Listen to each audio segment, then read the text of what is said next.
Seigneur soit avec vous. Évangile de Jésus-Christ selon Saint Jean.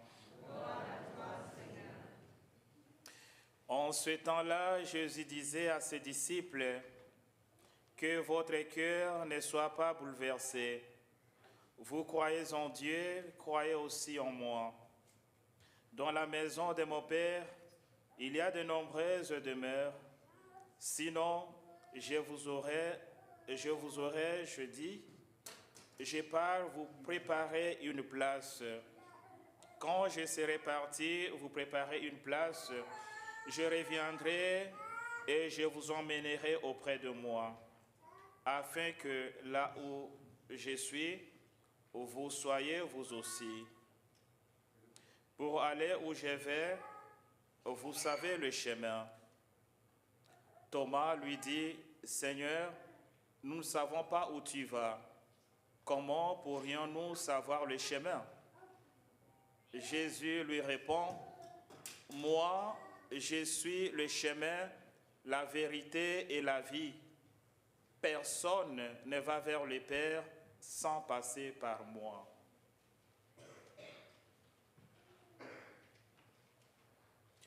Acclamons la parole de Dieu.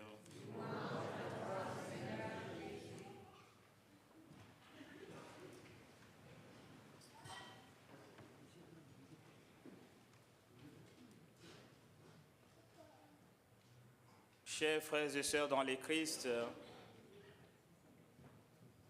dans le cadre de l'inculturation de l'Église, en 1998,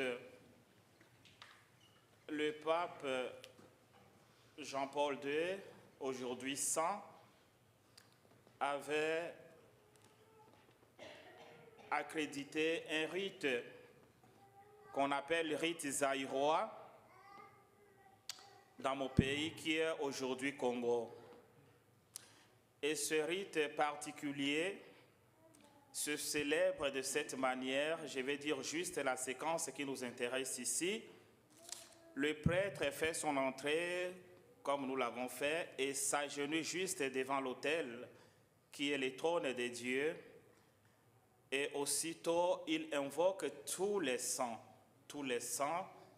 pour que ces saints viennent assister la congrégation au début de la célébration.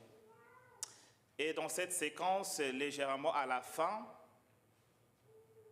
cette parole de la liturgie dit « Et vous, nos ancêtres et nos amis, qui ont servi le Seigneur loyalement, qui ont servi le Seigneur dans la vérité, et que vos noms ne sont pas inscrits dans les livres liturgiques, venez nous assister en ce moment, les saints inconnus, les fidèles inconnus. » Et cette séquence, je trouve que c'est très parlant pour notre méditation.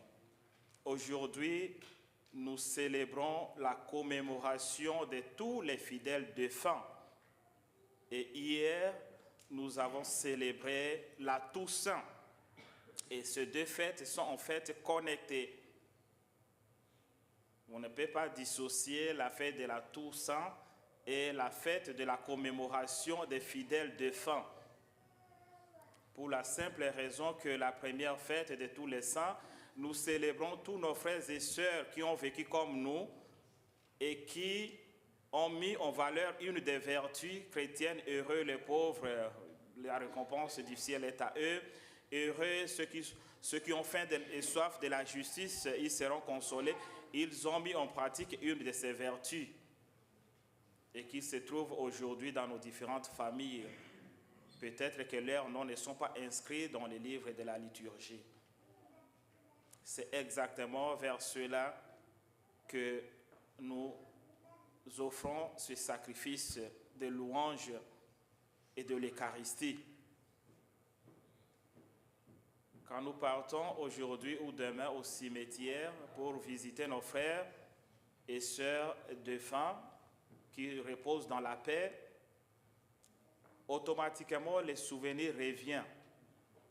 Parce que si vous aimez quelqu'un, même s'il est disparu, même s'il est décédé, mais l'image, l'événement est immortalisé dans notre mémoire.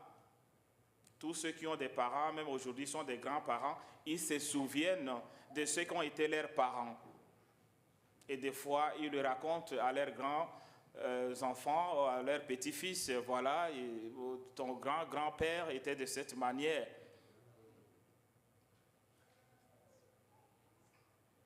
Simplement pour nous dire que nous sommes connectés même avec nos frères et sœurs qui nous ont quittés. Et pour nous, comme chrétiens, la mort n'est pas la fin.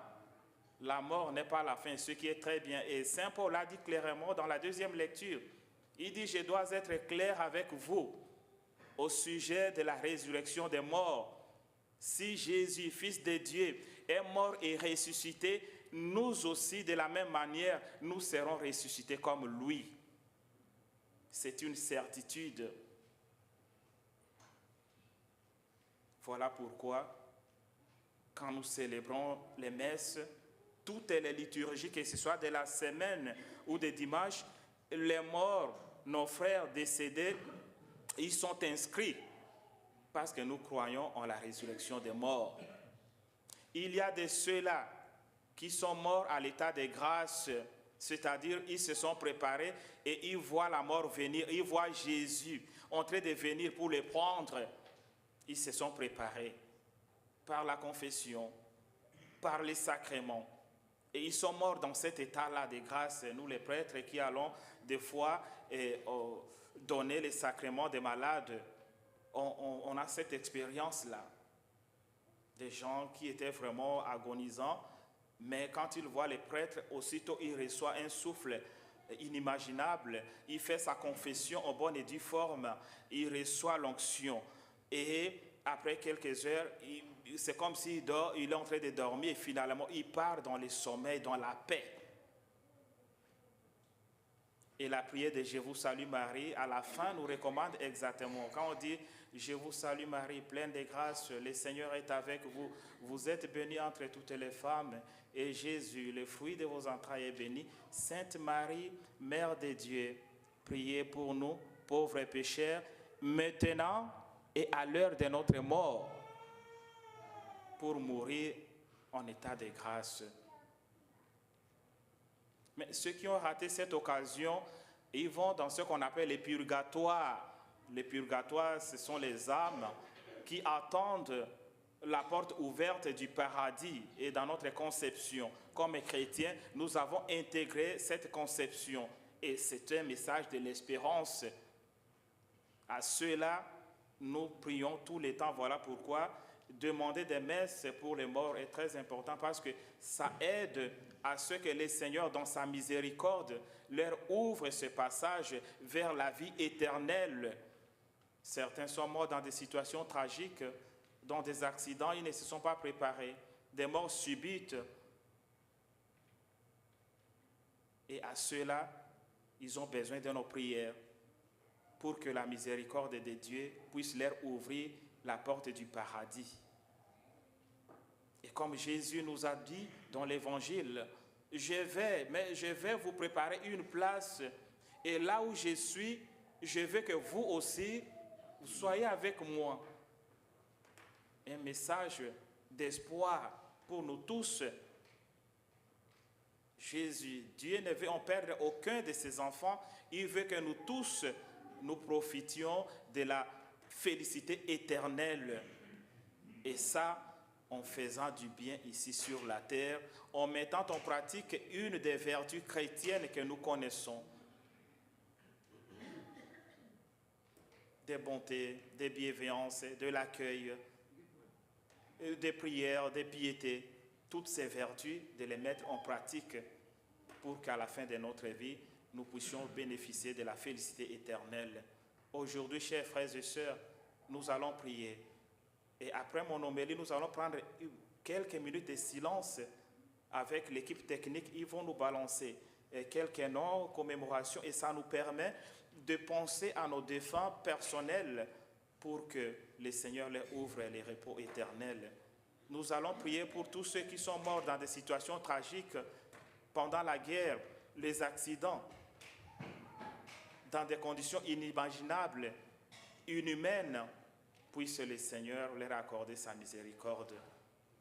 Nous allons prier pour nous-mêmes, pour que, en nous préparant progressivement du jour au jour, en faisant le bien, qu'un jour nous puissions bénéficier de la félicité éternelle et que par la miséricorde de Dieu, tous les fidèles défunts, toutes les âmes des fidèles défunts reposent en paix. Amen.